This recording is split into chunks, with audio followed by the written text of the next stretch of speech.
saya beda dengan siswa-siswa yang lain. Kalau siswa-siswa yang lain tuh kebanyakan dia standar ya. Iya, Mau standar. jadi dokter, polisi, guru, tentara, itu standar. Nah, aku yang beda sendiri. Pengen jadi presenter, makanya bener nggak bohong. Makanya ketika saya dibaca, mereka semuanya pada ketawa karena apa? Kok cita-citanya beda dari yang lain. Saya diledeki sama teman-teman SMA, katanya gaya lo mau jadi presenter, katanya dia seperti itu gitu. Anak kampung katanya seperti itu ya, tapi nggak apa-apa lah, namanya kita cita-cita mau kesampaian atau enggak itu urusan.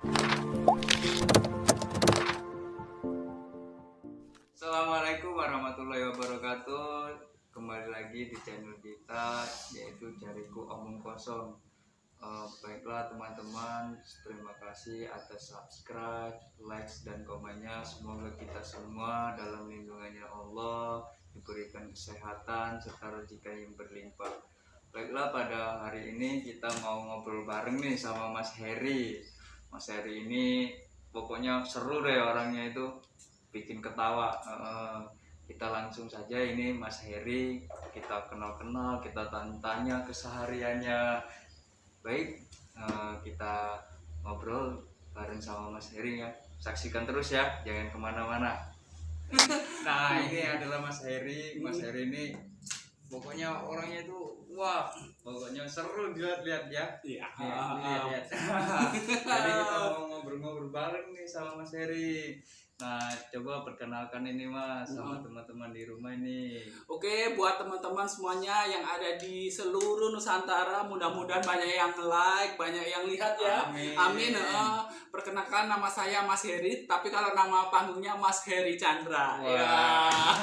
Kegiatan sehari-hari seperti biasalah, seperti orang-orang pada lainnya, itu bekerja. Terus kalau ada job-job selingan tiap minggu yang MC ulang tahun, MC acara pernikahan, kita natal sakuran, pokoknya lengkap semuanya. Terus apa lagi? Jadi Mas Heri ini kesehariannya itu daripada manggung itu MC ya Mas? Iya, 100 untuk Anda. Selain itu gimana Mas? Kesehariannya Mas Heri itu selain daripada itu? Ya seperti orang-orang pada umumnya, bangun tidur, tuh melakukan aktivitas, bekerja, apapun itu seperti orang-orang pada biasanya sih. Nggak jauh beda sama seperti yang lainnya gitu. Terus makan, tidur. Iya, seperti biasa sih, makan, tapi tidur. Kalau nggak ada job itu makannya dari mana itu kan? Jadi kalau nggak ada job itu, saya kan ada usaha kecil-kecilan. Jadi saya adalah tukang kredit, catet ya. Nah, tukang kredit. Nah, jadi selain saya ngejob, terus saya tukang kredit, ya makanya dari situ gitu kan. Namanya kita di dunia hiburan, di dunia entertain itu kadang ada, kadang tidak. Kalau ada banyak, kalau nggak ada kosong sama sekali. Ya kita mutar-mutarin duit itu sih, mutar-mutarin duit kita pedagang, diputar-putarin gitu sih. Itu Mas Heri kok bisa sih sampai MC gitu kan? MC itu kan ngadepi orang banyak, terus itu kita harus kelihatan happy, ceria, membawa penonton itu bersemangat dalam acara itu belajarnya dari mana itu Mas? Kalau itu saya pertama cerita saya jadi MC kampung istilahnya ya. Iya. Pertama itu waktu saya SMA itu kan ada namanya buku biodata. Jadi setiap siswa itu ditulis nama, tanggal lahir, itu semua suruh nulis itu. Jadi saya tulis seperti biasa ya, nama, tempat tanggal lahir, alamat. Nah terus di bawahnya itu cita-cita. Nah saya udah tulis semuanya. Nah, saya beda dengan siswa-siswa yang lain. Kalau siswa-siswa yang lain tuh kebanyakan dia standar ya. Mau jadi dokter, polisi, guru, tentara, itu standar. Nah, aku yang beda sendiri. Pengen jadi presenter, makanya bener nggak bohong. Makanya ketika saya dibaca, mereka semuanya pada ketawa karena apa? Kok cita-citanya beda dari yang lain. Saya diledeki sama teman-teman SMA, katanya gaya lo mau jadi presenter, katanya dia seperti itu gitu. Anak kampung katanya seperti itu ya, tapi nggak apa-apa lah, namanya kita cita-cita mau kesampaian atau enggak itu urusan belakangan, yang kita tulis cita-cita. Nah dari itu saya dari nulis itu terus saya belajar. Nah, saya otodidak, saya nggak belajar sama sekali, nggak ikut sanggar. Dulu pernah waktu saya tinggal di Jogja, saya pernah ikut sanggar namanya Sanggar Tari. Di situ saya belajar. Tapi kalau yang namanya jadi kita cuap-cuap itu otodidak, nggak ada yang ngajari. Saya belajarnya dari televisi, dari YouTube, dari HP lah sekarang. Yang pasti otodidak. Nah, setelah saya belajar, ya sudah nyemplung ke dunia per-MC-an di kampung kita. Dan alhamdulillah sampai sekarang masih banyak orang yang percaya dengan saya, masih memakai saya gitu sih, ya alhamdulillah gitu. Ini kan Mas Heri ini kan pasti setiap MC itu pakaian itu yang bersifat adat gitu. Itu alasannya kenapa ya? Nah, ini cerita. Karena kebanyakan di tempat kita itu MC pasti kostumnya standar ya. Standar, contoh cuma pakai baju kemeja, batik, celana, udah selesai. Saya waktu itu nyemplung di dunia per-MC-an itu tahun 2011 gitu kan. Nah, saya bingung, saya pingin beda dari yang lain gitu kan. Saya bingung mau pakai baju apa. Pakai baju batik sudah biasa ya. Terus pakai jas kayaknya sudah biasa orang semua itu. Terus waktu itu saya ke Jogja, saya lihat ada patung, kok kayaknya bagus ya kalau ibaratnya MC pakai baju adat Jawa gitu kan. Selain untuk memberikan edukasi kepada generasi muda bahwa kita punya budaya yang bagus untuk ditiru ya.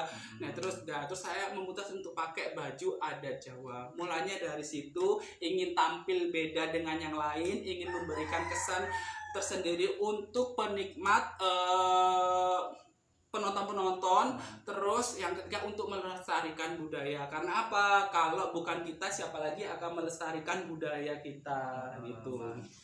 Ini Mas Heri ya, ini ada nggak sih sosok-sosok presenter atau artis-artis yang Mas Heri itu suka atau pastinya. Jadi setiap manusia pasti mempunyai idola ya.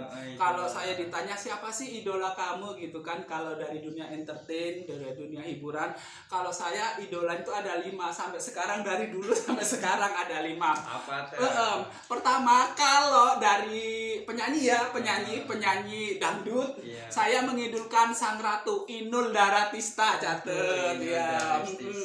Kalau dunia MC per-MC-an, saya suka sama Kak Indra Bekti sama Mbak Feni Rose. Nah, kenapa saya suka Mbak Feni Rose? Saya ngelihat silet zaman dulu tuh suka banget cara pembawaannya Mbak Feni Rose, terus sama kocaknya dari Mas Indra Bekti juga saya suka gitu kan. Kalau dari bintang sinetron, saya suka Mas Iqbal Pakula. Kamu nggak tahu, kurang terkenal ya. Pokoknya Mas Iqbal Pakula. Terus kalau dari perempuannya, saya suka sama Mbak Desi Ratnasari. Itu mantap ya. Oke. 45 cukup. Iya. Mudah-mudahan banyak yang subscribe ya. Amin. Ngobrol-ngobrol kosong lah ya. Pastinya dong. Jadi Mas Heri ini lahirnya itu asli sini atau Jawa itu? Oh iya, kalau saya, orang tua saya, bapak saya dari Jombang, ibu saya dari Yogyakarta. Mereka merantau ke sini, ketemulah di sini, saling jatuh cinta. Jadi seluruh anaknya lahir di Rejodadi. Catet ya. Mas Heri ini kan kegiatannya ya nge-MC, jadi presenter itu. Kalau kakak-kakak, adik-adik itu gimana itu Mas? Apakah ikut Mas Heri atau gimana itu? Oh, kalau kayaknya dari kita 7 bersaudara, yang gila saya sendiri. Yang gila saya sendiri, yang suka cuap-cuap saya sendiri, tapi seluruh anggota keluarga saya banyak yang suka berkesenian gitu kan. Tapi kayak khusus untuk dunia per-MC-an saya sendiri gitu kan. Selain itu Mas Heri ya, waktu sekolah itu dulunya itu pernah nggak sih juara, ngikuti kompetisi gitu? Pernah nggak itu Mas Heri? Boro-boro juara. boro-boro juara. Pokoknya dulu waktu zaman sekolah, pokoknya saya simple, nggak muluk-muluk, saya orangnya nggak muluk. Pokoknya kalau yang lainnya naik kelas, saya ikut naik kelas. Yang lainnya lulus, saya ikut lulus. Saya waktu itu nggak mempersoalkan mau juara berapa, mau ranking berapa, nggak jadi masalah. Yang penting yang lainnya naik kelas, saya juga ikutan naik kelas. Yang lainnya lulus, saya juga ikut lulus. Jadi alhamdulillah dari SD, SMP, SMA saya nggak pernah tinggal kelas, walaupun juara terakhir terus. Nah, Jujur, iya, walaupun itu juara terakhir nggak masalah, yang penting naik kelas. setelah lulus sekolah ini, setelah lulus sekolah itu kerja atau kuliah Oh atau gitu. ikut apa gitu apa? Kalau dulu zaman saya itu dulu waktu zaman saya itu lagi ngetrennya tuh D1. Dulu waktu itu ngetrennya D1. Nah, saya ikut D1 dulu, pernah saya ikut D1 pelayaran gitu kan ya di daerah Bom Baru, dulu pernah ikut daerah. Tapi saya lupa namanya apa ya, Arya Satya kalau nggak salah, itu ikut pendidikan 1 tahun. Terus setelah pendidikan 1 tahun saya bingung, kok kayaknya nggak nyambung ya, maksudnya itu kok bukan bidang saya gitu kan ya. Terus saya banting setir. Nah setelah itu banting setir, saya hijrah ke Jogja. Saya ikut saudara saya. Nah setelah di Jogja inilah saya bertemu sama, saya kan di Jogja dulu kan jadi pedagang Malioboro, kaki 5 Malioboro ya. Di situ kan banyak artis-artis lewat ya. Iya, jadi saya waktu tinggal di Jogja saya banyak sekali bertemu dengan artis-artis. Saya ingat sekali waktu itu bertemu dengan Mas Deddy Corbuzier pernah, terus sama almarhum Julia Perez pernah gitu kan. Waktu itu zamannya belum HP kamera, masih HP standar. Jadi belum sempat yang foto selfie belum. Jadi waktu itu masih zamannya HP yang apa itu yang ciki. Ya, jadi belum sempat foto gitu kan, itu sih. Jadi disitulah saya banyak belajar, banyak berkesenian di Yogyakarta di situ. Kesenian apa yang pernah Mas Heri itu ikuti? Nari? Iya, nari waktu di Jogja saya ikut nari sanggar gitu kan. Nggak lama sih, cuma 4 bulan, karena kan saya waktu itu membagi antara saya jualan atau nari gitu kan. Jadi saya waktu itu cuma 4 bulan, terus habis itu saya memutuskan udah deh aku stop di sanggar ini, terus aku fokus ke jualan gitu. Jadi jualan sampai sekarang. Iya. Jadi ilmu-ilmu yang pernah saya serap di Jogja saya aplikasikan di sini gitu. Jadi sekarang jadi penjual. Iya. Penjual kredit, catat. Oh iya, catat. Jadi bisa loh. Jadi buat semuanya yang melihat konten ini, kalau pengen butuh barang sesuatu, ayo hubungi saya dengan nomor telepon tertera di bawah ini ya, saya. Iya, mantap. Ini sekarang jualan apa Mas Heri? Kalau sekarang jualan macam-macam sesuai kebutuhan pembeli. Pembelinya mau apa sih? Mau kain, mau HP, bahkan tuyul pun bisa. Jadi dipesan dulu baru. Iya, dipesan dulu. Kamu tahu nggak? Waktu dulu COVID ya, saya ambruk total, bener. Ambruknya gimana itu? Ya nggak ada pembeli sama sekali.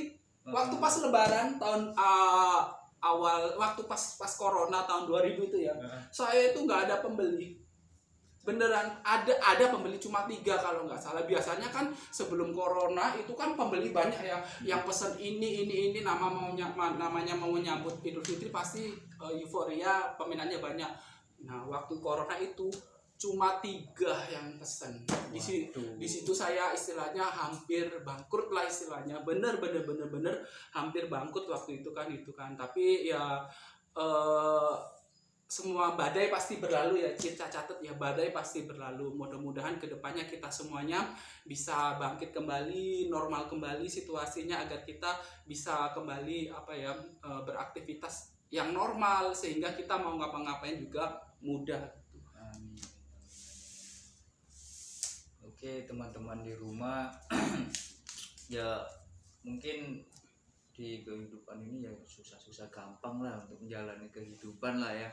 Tunui Mas Heri, tapi dia tetap semangat ya, dengan cerita. Oh iya dong, dan iya. itu, Jadi itu kita harus Mas ya. iya, jadi apa ya, sesulit apapun, seterpuruk apapun kita harus semangat. Karena apa ya, hidup itu penuh cobaan. Hidup itu kan cobaan ya.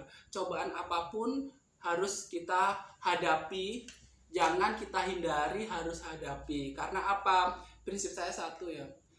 Kebahagiaan dan kesusahan itu silih berganti. Hari ini kita bahagia, jangan seneng dulu. Besok pasti kita akan menangis. Yang hari ini bersedih, kamu jangan galau. Karena apa? Besok kamu akan menemukan kebahagiaan. Jadi memang perputaran dunia seperti itu. Sedih, nangis, sedih, nangis, sedih, nangis. Memang seperti itu. Jadi namanya kesedihan itu tidak ada yang kekal. Catat. Yang namanya kebahagiaan tidak ada yang kekal. Catat. Jadi yaitu tadi. Kita mengalir aja, Mas, itu. Kita mengalir gitu, mengalir apa ya, maunya Tuhan itu seperti apa, kita ikuti aja alurnya Tuhan. Tuhan mau begini ya kita begini gitu. Itu saya sih. Ini Mas Heri ya, saya mau tanya ini untuk adik-adik mungkin yang masih SMP atau masih SD lah. Itu gimana sih tipsnya itu biar nggak salah dalam memilih sekolah atau jurusan yang bakati dalam diri kita itu. Yang pertama adalah kenali passion kamu dulu. Kamu cita-citanya apa sih? Kamu mau apa sih? Itu yang pertama ya.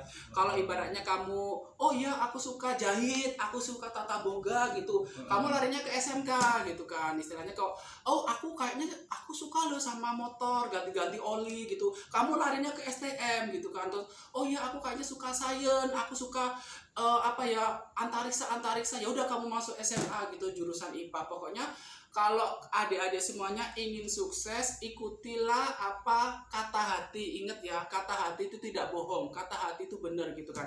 Jadi kata hati ikuti, aku mau kemana sih gitu ya. Jadi yang masih bingung menentukan arah, aku mau kemana ya, aku mau kemana, kita tanya sama diri kita, fashion kita mau kemana gitu kan. Kalau fashion kita mau ke si A, ya kamu ke A. Kalau fashion kita ke B, ya B, ke C gitu. Karena banyak sekali sekarang sekolah-sekolah itu yang memberikan kebebasan kepada siswanya untuk melakukan hal-hal yang baik gitu kan. Tapi itu walaupun itu berlawanan atau bertolakan dengan orang tua, ini biasanya ini Mas ya, orang tua gitu. Pengennya sih gini, anak pengennya gitu. Cara menanggapinya gimana? Gitu. Jadi kalau ibaratnya orang tua sama anak, wajar ya, namanya orang tua sama anak pasti berbeda pendapat. Orang tuanya pengen, nak kamu pengen jadi dokter, sedang anaknya kayaknya aku nggak minat deh jadi dokter gitu kan.